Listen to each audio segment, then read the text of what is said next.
Тамаркада отуруп алып бир видео жазайын деп чечтим. Кстати, баса тамарка деген сөзүбүз бул тамдын арка жагы, үйдүн аркасы. Баягы азыр айтып атпайбы, нишевые слова депчи. Ошол нишевые слова алабука аксы version. Мен өзүм алабукадан болом. Анан бизде элде жок, башка тилдерде дагы жок, аябай сонун укулуктуу сөздөр бар. Бирок бул сөздөрдү укканда элдер тим эле мынча жаман силер өзбекке тартып кеткенсиңер деп айтып калат экен. Бирок андай эмес, эми карагыла. Нишевое слово number 1. Наказ. Наказ. Жмот. Бул жөн эле ач көз эмес, бул баягы жматяра да.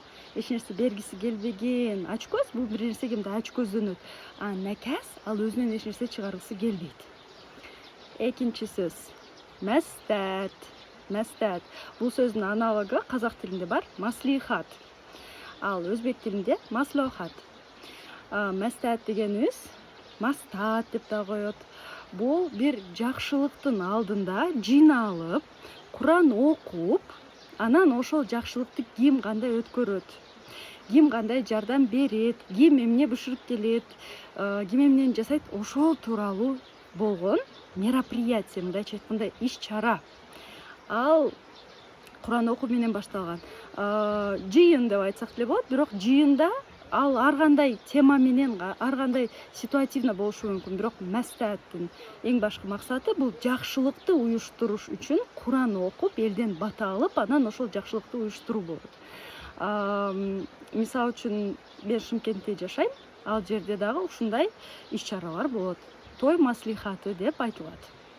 Бизде эмнегедир ушу мәстәт деп айтсак эле, силер өзбектерге жан тартып кеткенсиңер дейт. Бирок ал эч кандай өзбек тилиндеги сөз эмес. Бул түрк тилдеш сөз. Анан дагы кандай сөздөр бар эле. Эске салайын. Наказ. Анан дагы бир сонун сөз бар. Билемби.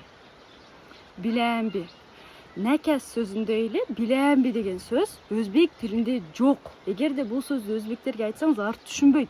Даже лингвист өзбектер деле түшүнбөйт. Эмне үчүн дегенде бул ушул жердеги ушул өрөөндөгү сөз. Билемби деген сөз бул дагы ситуативный сөз. Мен бул суроонун жообун билбейм, бирок божомолум бар деген узун сөздү, сүйлөмдү ушул бир сөзгө киргизип койгон. Билемби. Эми ол кимдин жоолугу болду экен? Билемби. Ханзаданыкы болсо керек. Ушундай. Мындайча, башкача айтканда, көп сөздүн ордуна бир сөз кылган. Дагы бизде кандай сөздөр бар? Колгашык. Колгашык дегенибиз көп эле жерде бар. Колгашык бул чөмүчтүн бир түрү, бирок колгашыктын формасынын сабы узун болот. Мурда колгашык деп аталган, азыр чөмүч деп эле аталып калган. Анткени формалар өзгөрүлүп кетти. ГОСТ менен бир түрдүү чөмүчтөр даярдалып чыкты. Дагы сөрү. Сөрүнү кээ бир жерде кәрт дейт.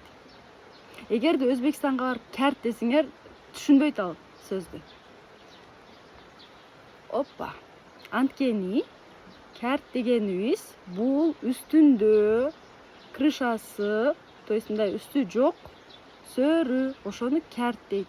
Сөрүнүн үстүндө крышасы бар. Вот, бул деген угум, деген душ, бул биздин сөздө түзүк эле бар, көп эле колдонулат.